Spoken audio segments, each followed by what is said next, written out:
people, it's me, Anja. My pronouns are she and her, and welcome back to my channel for a new recent reads video.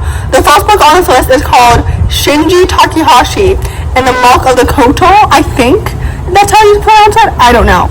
Anyway, this book is a middle-grade urban fantasy, and it's Japanese inspired, if I'm not mistaken, and it follows a young boy who must go on a quest to release a magical guardian that has, embossed onto him, if that makes any sense.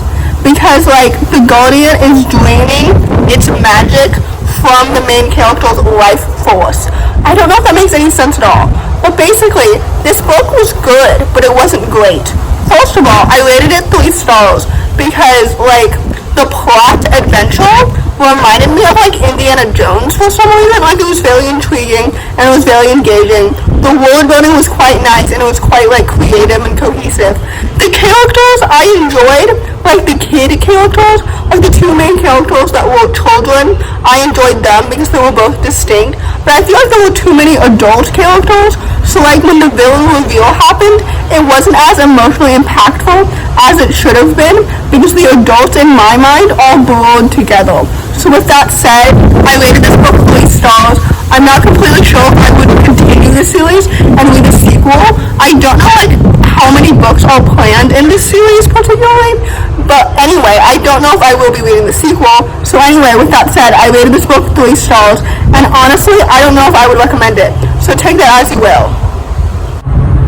The next book on this list is called Jennifer Chan is Not Alone. This book is a middle-grade contemporary following a young girl who thought that she understood her role and her place in the social hierarchy in middle school until the new girl causes her to challenge that, and then the new girl goes missing.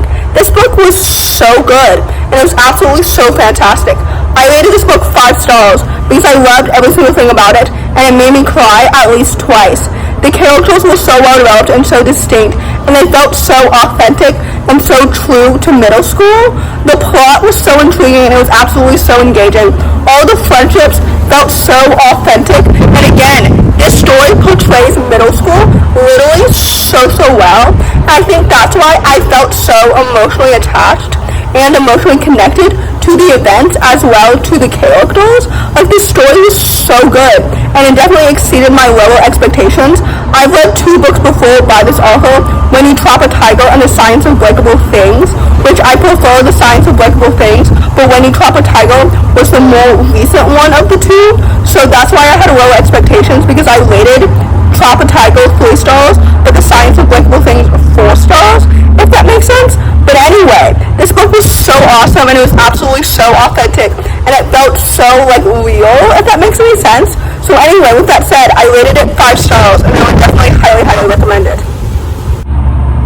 The next book on this list is called The Last Mapmaker. This book is another middle-grade fantasy, and I believe that it's inspired by Thailand culture or something like that, and I can definitely tell that through the world building. But anyway, this book follows a young girl who's struggling to unburden herself from the past as she makes her own destiny. This book was so good, and it was absolutely so creative, and it was so cohesive. First of all, the world building was so imaginative, and it was so well developed and so distinct. The characters were so well developed and so distinct. The plot was so intriguing, and it was absolutely so engaging. I was so immersed in the story from the very beginning to the end because everything about it was so detailed, and it was so vivid, and it really made the story come to life so much more with the characters, with the platonic family dynamics, with everything about it. This story was so good, and like I mentioned, it really exceeded my lower expectations because I rated the author's last book, A Wish in the Dark, 3 stars, so I wasn't really expecting to rate this book any higher than 3 stars, but then I did because this book was so engaging and so intriguing, and it was absolutely so immersive. So anyway, with all that said, I rated this book 4 stars, and I would highly recommend it. The next book on this list is called Skandar the Unicorn Thief. This book is another middle-grade fantasy because apparently all I read in this recent reads video were middle-grade books. But anyway, this book follows a young boy who's always wanted to become a unicorn writer, but that doesn't go quite the way that he expects. This book was so good, and it was absolutely so well done. First of all, the world building was so creative, and it was so cohesive, and it was really quite easy to understand, which I really appreciate. The plot was so intriguing and it was absolutely so engaging, but the characters were probably my favorite part because they were so distinct and they were so well developed, and the group dynamic that happened between Skandar and the four of them was like so wholesome and it was so well done. And I loved that like each person within the friend group was so like well developed and distinct by themselves, and that really makes any sense. Like, this book was so good and it was absolutely so awesome, and it deserves so much more hype because I really enjoyed how all the different like types of unicorns like were incorporated into the world, because it really like made the story so much more vivid and engaging, and the characters were so distinct, and I loved their friendship so much. I will gladly read more books from this author in the future, and I will gladly continue this series if they are all sequels, because this book was so good and it was so immersive and so easy to understand as well. So anyway, with all that said, I rated this book 4 stars, and I would definitely highly recommend it. The last book on this list, and typically I would say certainly not the least, but this book is the least on this list, and it is The Prince of Nowhere. This book is another middle-aged fantasy that follows a pair of unlikely allies who must work together against a common enemy, a threat that threatens their past, present, and future, although if I'm being completely honest with you, I don't completely understand how or why. I will say though that the plot of the story was intriguing and it was engaging, although the story itself didn't really make sense. Like in the beginning, it was intriguing initially, but as the story progressed, it started to not make sense. You know what I mean? And I didn't really have time or like opportunity to become attached to these characters.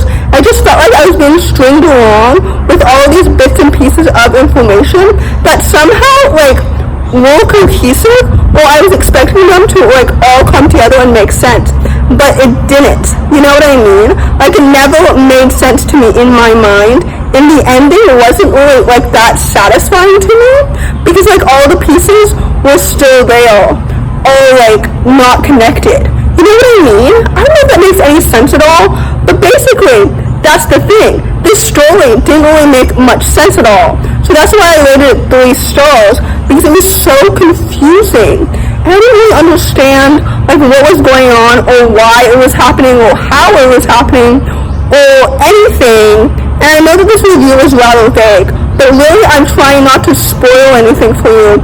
Although if I did spoil it, it still wouldn't really make any sense in a cohesive review. So anyway, with all of that said, I rated this book 3 stars, and it really disappointed me. So with all that said, I wouldn't recommend it. So in conclusion, if I were to rank these books from best to worst, I would rank them Jennifer Chan Is Not Alone, The Last Mapmaker, Skandar the Unicorn Thief, and then Shinji Takihashi, and then finally The Prince of Nowhere, since that was the most disappointing book. But anyway, if you enjoyed this video, please don't hesitate to give it a big thumbs up. Comment down below this donut emoji if you made it all the way to the end of the video. Thanks for watching, subscribe to my channel if you're new, and I'll see you in my next video. Bye!